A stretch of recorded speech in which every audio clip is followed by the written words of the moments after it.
నమస్కారం ఘంటారావానికి స్వాగతం. ముందుగా ప్రధానాంశాలు. పట్టిసీమ నుంచి కృష్ణా డెల్టాకు నీరు వదిలిన మంత్రి నిమ్మల. నదుల అనుసంధానంతో కరువును అధిగమించవచ్చని వ్యాఖ్య.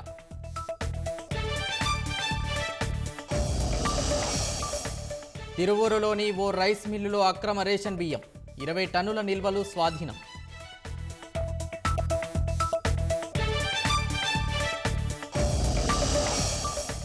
అసంపూర్తిగా కానూరు విఆర్ సిద్ధార్థ కళాశాల పైవంతెన 5 ఏళ్లలో పనులు పక్కన పెట్టిన వైకాపా సర్కార్.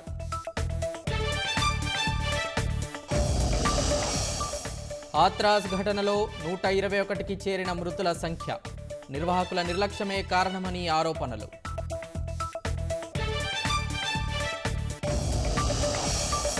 ఖాన్ యూనిస్ నగరంపై ఇజ్రాయిల్ మెరుపు దాడులు.